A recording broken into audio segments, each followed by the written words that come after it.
We're going to get started. We have our usual reports on here. Mike and I have been working on kind of a neat little summary thing that we don't have finished yet because we want to make sure that as a summary, it's going to mean something to you guys. Our first reiteration came out and it came out with really large numbers at the end, which look really good. But it's just because early in the year, we get things like the collector's commission, property taxes, uh, assessment revenues all come in early in the beginning of the year. And so what we're going to do before we show those numbers and compare them, we want to try and normalize some of those one-time big revenue things that come in so that we can maybe get rid of the distortion of so much in revenues coming in early and being able to compare heavy early revenues with expenditures that are happening on track.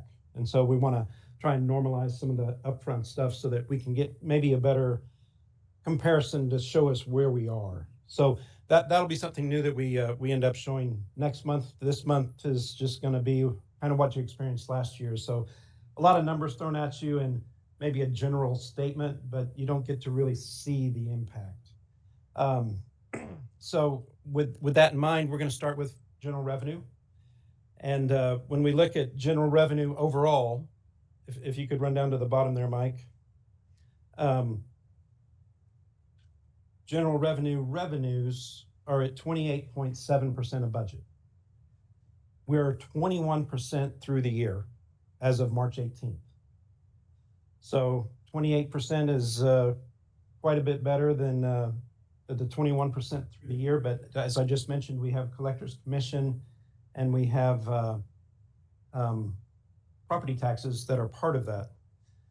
So when we look at the largest categories in revenues that are concerns, actually 4 out of the top 5 are still in GR.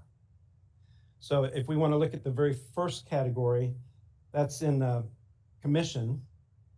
So commission revenues, general revenues that happen for us, and it's in intergovernmental. And when we look at our intergovernmental revenues, this large item, the impact overall is about $1,301,000 behind pace. And that solely is being represented by a budgetary item of $6,312,000 that we've only received $19,000 on so far. And what that is our budgeted ARPA revenue. So ARPA reimbursements that we expect to get in 2024. Obviously, the expenditure, those are done on a reimbursement basis, so the expenditures have to fully occur. We have to put together a submission, have that submission reviewed and approved before we actually get those ARPA funds. So we wouldn't actually expect to see, the 19 or the 21% of 6,000,003 showing up in the financial statements yet. So it's not really a surprise to us. We're not sure that we'll get the full 6,000,003 by the end of the year. So that's something for us to analyze and look at because there was an extra $2 million that we haven't quite identified the projects yet for that money. So that's our largest item, and it's just ARPA reimbursements, something that we have control on. But that's $1,325,000 behind pace. Anybody have any questions about ARPA or ARPA reimbursements and how that affects us? Okay.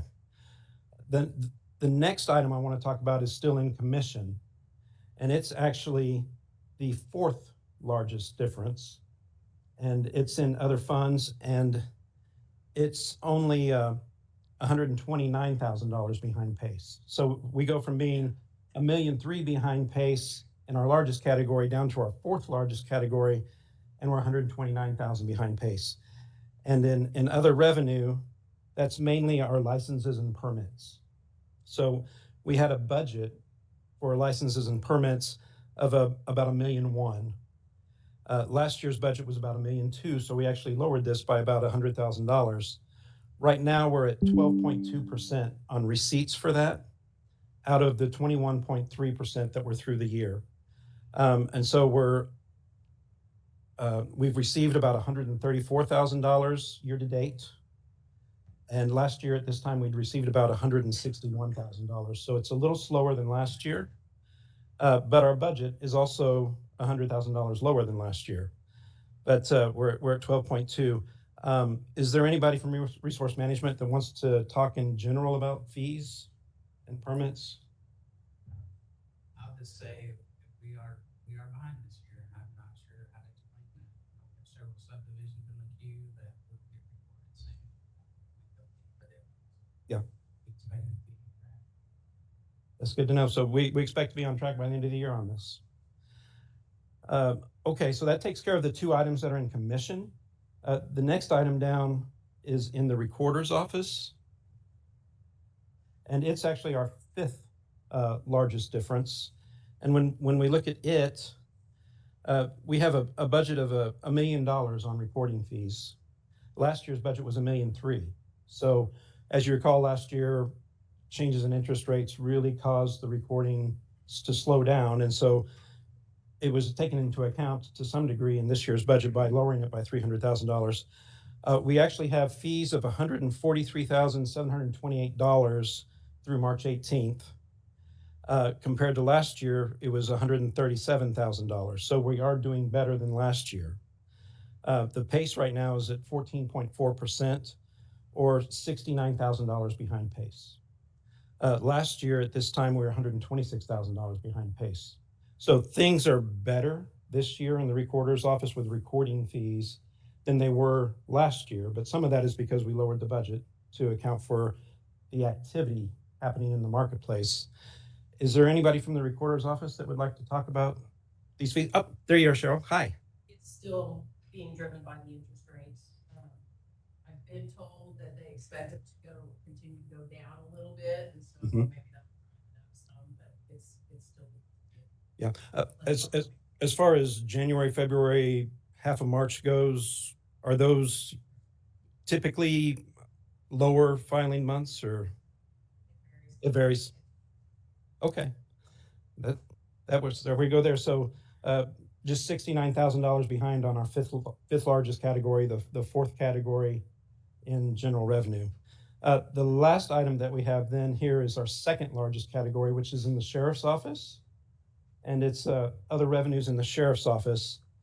And that one is behind $975,000 behind pace. The budget this year is $16,189,000. So it's a very large revenue account. Last year's budget was $12,016,000. So this is an area where we increased the budget by $4.1 million. And so this is really our boarding revenue, federal boarding and state boarding that we look at. Right now, their percentage is 15.3% against that 21.3%. And there's always a little bit of a delay in collecting. We're off pace $975,000. Last year at this time, we are off pace about $83,000. Is there anybody from the sheriff's office, either here or online, that would like to talk about this? I think I might have gotten a message from Jeff Basham earlier in the month saying that he couldn't make this one. So I believe that's kind of what we're looking at. But it is kind of the beginning of the year, and we do have delays in collecting this, so we would naturally anticipate that would be off. But this year, right now, like I said, we're off $975,000, where last year at this time we were only off $83,000. Yeah. Okay. Great. Yeah, that'd be great. Hey, Jeff.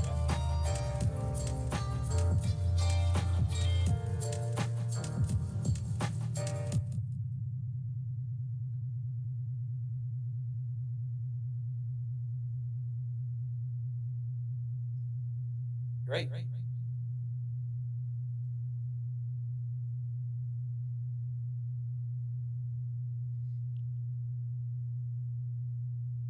Hey, can you hear me now?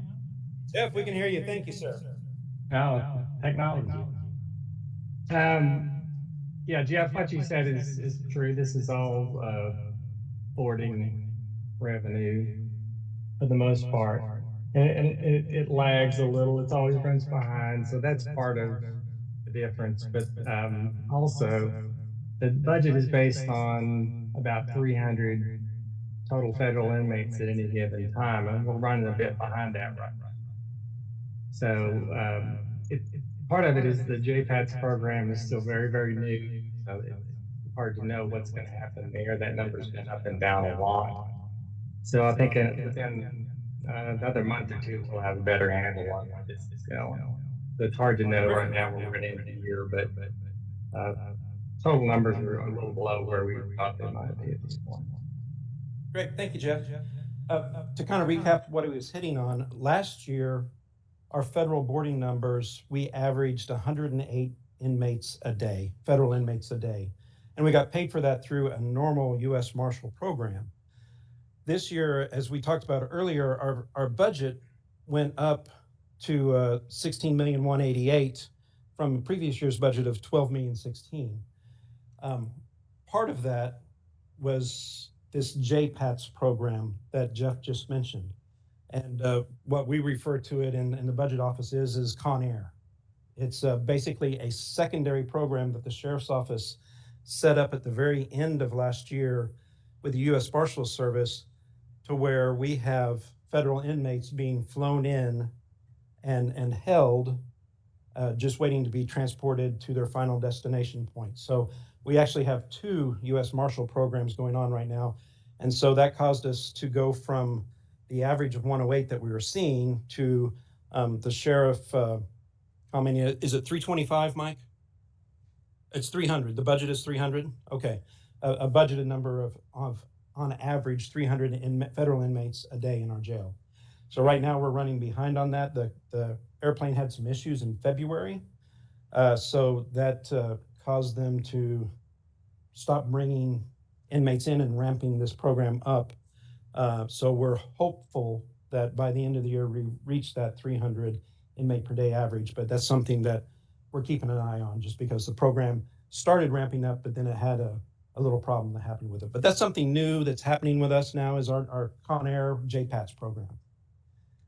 Something that enabled Commission to make a lot of the added decisions that they made last year's budget was this additional program. So we're very interested to make sure that it ends up happening the way that it's projected to. And so that's the 4 categories that are in GR out of the top 5 in GR. If we go to the expense side, which is just on the other side, out of our 5 top expense concerns, only 2 of them are in GR. And when we look at GR on a whole, our pace we're at 18.5% of budget against the operational pace of 21.3. So we're under budget, well under budget for this. So our 4th highest category is actually in the PA's office, and it's for capital. They had a capital budgeted at $2,000, and so far this year they've spent $7,165 in capital. So yes, we bring out our top 5 expenditures by dollar volume difference, and so our 4th largest category is only off $5,166. So that's going to tell you something about our expenses. And what this capital expenditure was purchases of monitors and windows for the TEF project, which were reimbursed, and just the reimbursement went to a different account. So that's our 4th largest category. It's just $5,000 off. Our 5th largest category is only $4,340 off, and that's in personnel in the collector's office. Do we have anybody from the collector's office? Yep, Kevin. Basically, that's overtime, and you have overtime at the beginning of the year. Why? Tax season. You know, we get that collector's commission real heavy and property taxes real heavy and revenues at the beginning of the year, and there's a reason for that. It's because the collector's office is working overtime.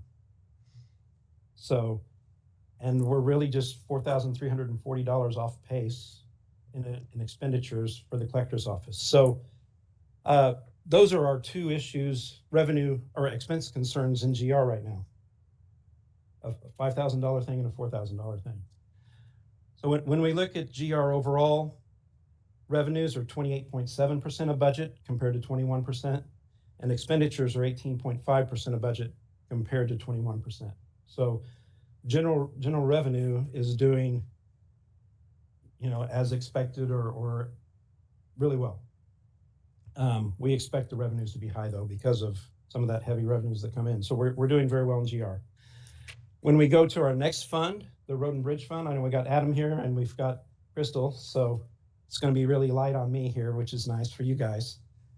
When we look at Road and Bridge, their revenues are 33.8% of budget, and compared to the 21%. So they're over 12% on revenues, and but we do have a small area of concern in revenues, where the impact on that's $772,000 behind pace, and that's in intergovernmental. Crystal or Adam, do you want to talk about that at all? Okay. So that's really has to do with our larger construction projects, the road construction and the new bridges. The work on those doesn't occur until the weather's nice out in spring, summer, fall. And then so once those projects are completed, we can go back and request reimbursement. So we are on track to get those by the end of the year, but they'll just come in Perfect. later. So yeah, so they're 34% at budget, and they actually have their intergovernmental is slowing them down at 15.4%. So the other categories are just doing even better. But yeah, special bridge projects right now are behind pace by $614,000, and the CART funds are behind by about $157,000, and that makes up the difference in revenues. When we look, and that was the third largest revenue concern, and that completes the 5 revenue concerns that we had. When we look at expenditures, Road and Bridge has the second largest expenditure concern, and that concern is only about $77,000. And when we look at that, we're looking at contracts, and it's basically statutory paving. Do you want to talk about statutory paving at all? Yes, so with the statutory paving, there's a state statute that says that we have to provide a portion of the tax revenues back to the cities in our jurisdiction so that they can use that money on their roads to repair and improve their roads. So we issue that back to the cities in the very beginning of the year, and that's almost $3 million this year. So it comes out on the front end. Yeah, that part's actually off pace or ahead of pace by $2,089,000 out of the $3,600,000 in that area.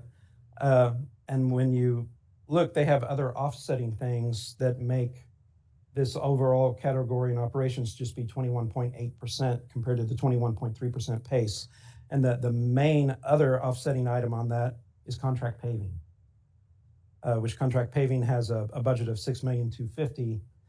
But contract paving, when does contract paving actually start up for you guys? Around May. Yeah, so you got a heavy expense at the beginning of the year with the statutory paving, but contract paving doesn't kick in until May. And so in this case, it kind of balances itself out a little bit. And so when we look at Road and Bridge, their revenues are at 33.8% compared to 21% through the year. Their expenditures are at 18.2% compared to 21% of the year. So Road and Bridge is also doing very strong right now. Any concerns that you guys have identified for the rest of the year at this point? Not really. Everything else is pretty well on track. That's great. That takes us to the assessment fund. And when we look at the assessment fund, when we look at revenues are at 72% of budget compared to 21% through the year. Anybody want to talk about why you have heavy revenues at the beginning of the year? The assessor's office? Tax collection. Yeah. So that's And then, your per parcel fee? some of that. So the assessor's office, like general revenue and road and bridge, we expect to come in with heavier revenues at the beginning of the year, and that of course is the case right now. We do have our third largest concern in expenditures in the assessor's office, and that's with operations. And the amount ahead of pace in spending is about $47,513, and it happens in software maintenance and hardware maintenance supplies. So you guys want to? The software company Tyler, they have an annual subscription that hits in the first quarter, which is about over $150,000 we use for real estate in our personal property group. That's not something that they take out monthly. So that's why we're ahead in that one category for the year. That's an annual thing that happens every year. We're always ahead based on that line item, and that'll definitely taper off. Yeah.